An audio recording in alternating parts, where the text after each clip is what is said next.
Okay, so we're going to start out just kind of focusing on why we're here and why we're implementing some of the things that we are implementing this year.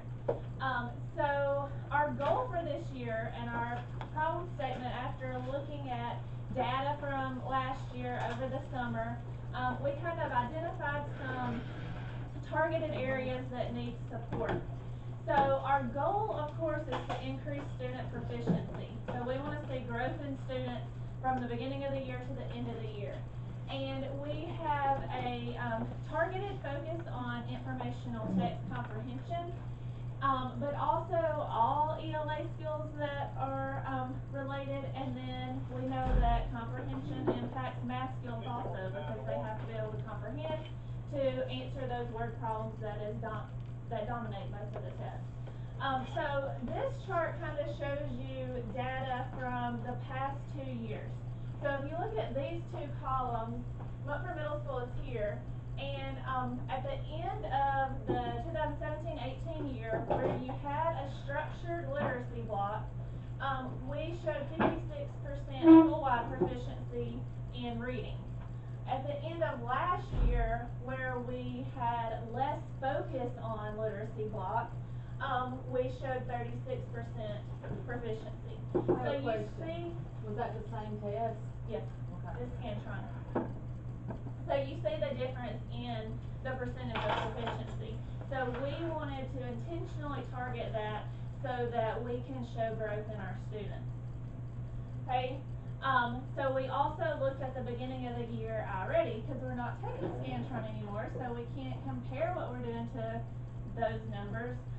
So this is beginning of the year school-wide already. So you see this is broken down by domain, and this is our tier 1, 2, and 3 based on the August assessment. So I want you to pay attention to the green, okay?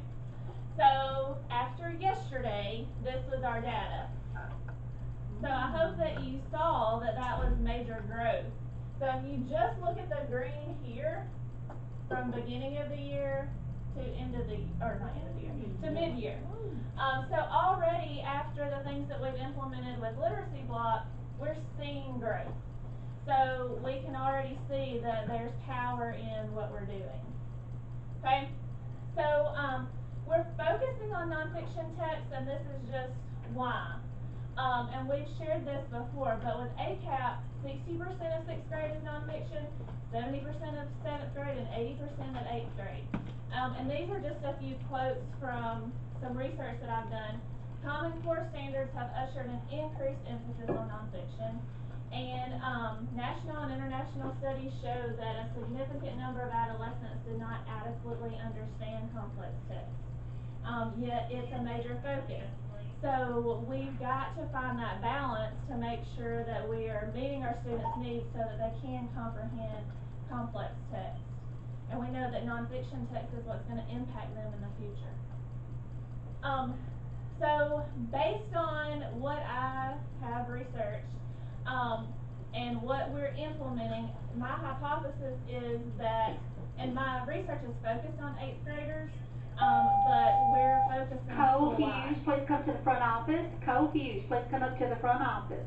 So we hope to see that all students who participate in weekly small group instruction, focus on comprehension strategies, and increase in exposure to informational text through our protocols with science and history will show greater proficiency than those who do not participate in small group instruction.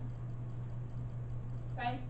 And just a little bit of research, I found that professional development is going to impact that, so that's why all of our professional development has kind of focused in on literacy block and informational text. We need targeted comprehension strategy instruction. We need to motivate students, and we're going to do that through data chats. And we want to see application in all content areas so that students are applying the skills that they're learning in history and science and also in math. Increasing the exposure of key vocabulary, and we're doing that through literacy block with focusing on vocabulary, and also increasing discussions between teacher and the students and students and students. And you also get that impact through data chats that we're going to talk about. So our plan of action, and you'll see that some of these things, or most of these things are already implemented. Component one is professional development, that we have already started with our job embedded PD and our PLCs. We're implementing our structured literacy block. We're gonna talk about today our structured 7th period, and then we've already implemented protocols for history and science teachers to incorporate comprehension strategies. So we're gonna kind of break that down and revisit the things we've already implemented and just have some reminders. And then we're gonna look at a couple of new things. This is just kind of the outline for PD over the next several months. December is gonna focus more on some things that we're gonna talk about that we're not expecting you to implement until after Christmas. So there'll be more built off of what we're talking about today in December when we have more time to dig in and look at the resources that we have. iReady will be here in December also, and then iReady trainers will be back in February. Okay, some reminders for literacy block. And in your red folder, I have added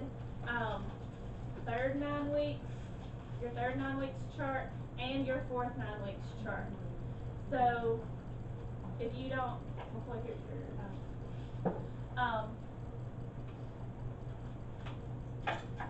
and with Ms. Presley, with Sweet 360, we get to 32 lessons. There are about 36 lessons total, so it may be that we see some of those at the bottom of the list are more important, and we assign those as needed. Mine never match, ever, like this.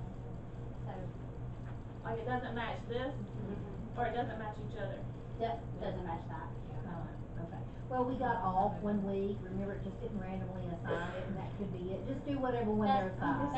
Yeah, this is just kind of I an just idea didn't want for to you. because I know that there's been like a lot of, well, we've got people not finishing. She emailed us that one, she That might be emailed us. it, yeah. It could be. But because it automatically assigns them, whatever they're assigned is what they need to do.